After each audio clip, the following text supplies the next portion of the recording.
When my mother handed my sister a plane ticket to Paris, she didn't buy it with her savings. She bought it by selling my late grandfather's heirloom ring, the only piece of him I had left. I stood in her living room, watching my sister squeal with delight, while my mother looked me in the eye and said, "Family shares and Maya deserved this trip." They thought I would just cry, throw a quiet tantrum, and accept being pushed aside like I always was. My lawyer begged me to handle it quietly through mediation. I said, no, let her enjoy her departure. Everyone thought grief had made me irrational. But as my mother and sister stood at the airport gate, smug and ready to board, two federal customs agents stepped into their path. My mother turned pale when the officer held up the transfer manifest. They never expected what I actually did. My name is Clara. I'm 32 years old, and for as long as I can remember, my mother, Susan, treated my feelings like an afterthought. The only person who truly understood me was my grandfather, Arthur. Before he passed, he placed a silver 1920s signet ring in my palm and whispered, "This is your anchor, Clara." It was the only piece of him I had left.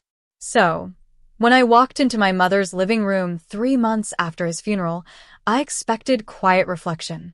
Instead, I found my 23-year-old sister, Maya, squealing while surrounded by designer luggage and colorful travel brochures for Paris. Confused, I asked how Maya could afford a luxury summer trip across Europe. Susan set down her coffee cup, looked me dead in the eye, and casually said, "I had your grandfather's ring appraised and sold last week." Maya needed life experiences before starting her career and family shares, Clara. My blood turned to ice. She hadn't just sold a piece of metal. She had sold my grandfather's memory to fund Maya's vacation. "You sold grandfather's ring?"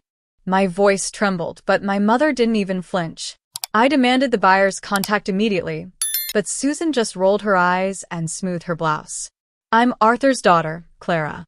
I had the true right to decide what happens to his things, not you." Maya smirked from the sofa, scrolling on her phone. "God, Clara, stop being so dramatic over a piece of old metal. It's just a ring, and Paris is an actual once-in-a-lifetime opportunity. You're just jealous that Mom loves helping me." Their coldness felt like a physical slap. They sat in that bright living room, surrounded by travel guides and expensive luggage, treating my grief like a minor inconvenience. They didn't care about Arthur's legacy, and they certainly didn't care about me. I turned on my heel and walked out without another word. As I sat alone in my car, staring through tears at the quiet street, my sorrow slowly hardened into something else. They thought I would just cry and surrender like always. They were dead wrong. What my mother and sister conveniently forgot was a critical detail. I wasn't just Arthur's favorite granddaughter. I was the legally named sole executor of his entire estate. I held the certified appraisal, the serial registration, and the official probate deeds. That ring belonged to me, legally and indisputably. The next morning, I tracked down the high-end pawnbroker Susan had used.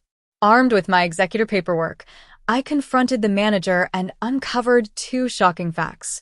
First, Susan had presented a forged executor authorization letter bearing my fake signature.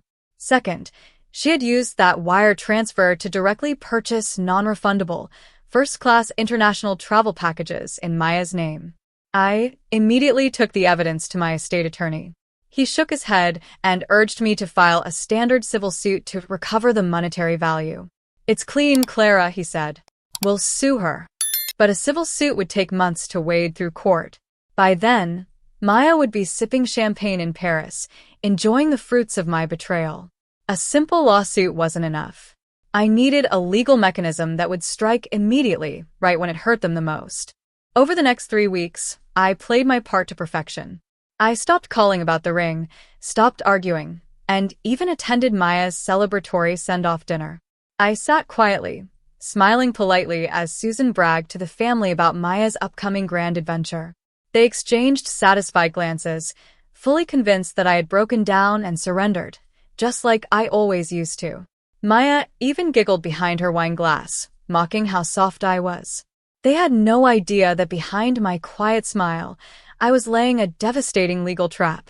I methodically gathered every receipt record, flight itinerary, and cross-referenced insurance policy.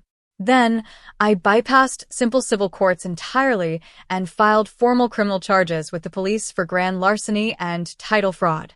Because Susan had used a forged document to execute a wire transaction across state lines to book international travel, it elevated her actions to a major financial crime. I handed the police officer the complete dossier, along with the flight details. With the active criminal investigation tied directly to stolen property used to fund international travel, I triggered an immediate cross-agency asset hold. Susan and Maya were counting down the days until their flight, totally oblivious to the storm waiting for them. The morning of their departure arrived. Maya posted one final, arrogant selfie on social media from the terminal, holding her first-class boarding pass with a caption, "Off to live my dream." I sat in a quiet seating area near international departures, watching from a distance as Susan and Maya strutted toward Gate 14, beaming with unearned pride. They scanned their passes at the counter, ready to walk down the jetway. But instead of a green light, a sharp, loud red chime echoed through the terminal. The gate agent frowned, scanned again, and immediately picked up the courtesy phone.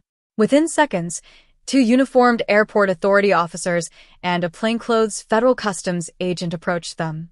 "Susan and Maya Miller?" the agent asked calmly, pulling out a clipboard. "We have an emergency court order and active fraud hold placed on these tickets. This travel was booked using funds tied to an ongoing grand larceny and title fraud investigation." Susan's face drained of all color. "There's been a mistake. My daughter has a flight to catch," she shrieked, her voice echoing across the crowded gate.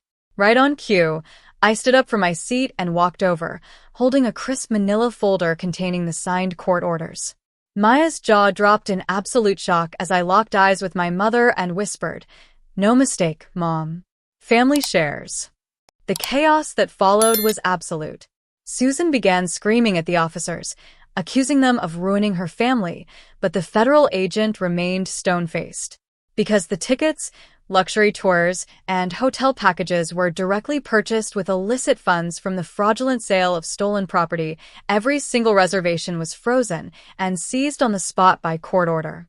Maya burst into hysterical tears right there at Gate 14 as the agent handed them formal notice of the asset seizure. The non-refundable tickets were officially voided, leaving them stranded in the middle of the terminal with 4 oversized designer suitcases and nowhere to go.